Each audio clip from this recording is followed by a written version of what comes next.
এদিকে অপু বিশ্বাস শাকিব খানের সৌন্দর্যের রহস্য উন্মোচন করে দিল। আরেকদিকে আল্লু অর্জুন অ্যাটলি কুমারের ছবিতে 14 পুরুষের চরিত্রে অভিনয় করতে চলেছেন। প্রথমে আসি শাকিব খানের কাছে। অপু বিশ্বাস আর বুবলিকে ঘিরে শাকিব খান মাঝে মধ্যেই ব্যক্তিগত আলোচনায় উঠে আসেন। এবারও ঘটল ঠিক তেমনই এক মজার ঘটনা।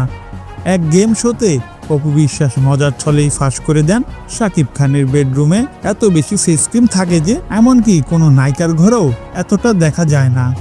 এই রকম তথ্য শুনে দর্শকরাও তো অবাক। যতটা ক্রিম থাকে শাকিব খানের বেডরুমে ততটা নাকি অনেক নায়িকার ঘরেও দেখা যায় না। অপু বিশ্বাসের এই মন্তব্যের পর অনেকেই বলেছেন হয়তো এ কারণেই শাকিব খানের মুখে এখন বয়সের ছাপ নেই, আর সেটাই তো স্বাভাবিক। তিনি যেহেতু একজন মেগাস্টার, নিজেকে একটু বাড়তি যত্ন রাখতেই হয়। এবার চলে আসি আল্লু অর্জুনের কাছে। বাল্লুরে হাঙ্গামার রিপোর্ট অনুযায়ী আল্লু অর্জুন অ্যাটলি কুমারের সঙ্গে যে নতুন সিনেমা করতে যাচ্ছেন সেখানে তিনি একাই করবেন নিজের বাবার চরিত্র, দাদার চরিত্র, এমনকি 2 ভাইয়ের ভূমিকাতেও। এক ছবিতে 4টি চরিত্র, এ যেন একেবারে চমকে দেওয়ার মতো ব্যাপার। শুরুর দিকে অ্যাটলি চাচ্ছিলেন বাবা ও দাদার চরিত্র দুটি অন্য অভিনেতাদের দিয়ে করাতে, কিন্তু আল্লু অর্জুন নিজেই জোর দিয়ে বলেন এই গুরুত্বপূর্ণ রোলগুলো তিনিই করবেন।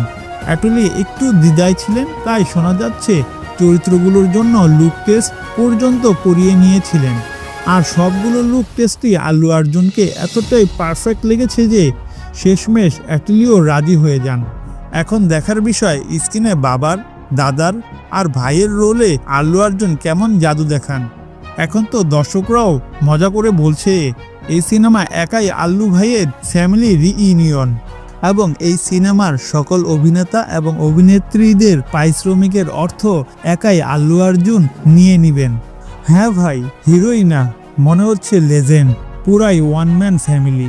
তো কমেন্টে অবশ্যই লিখে জানান স্ক্রিনে বাবা, দাদার আর ভাইয়ের রোলে আল্লু অর্জুনকে কেমন দেখাতে পারে।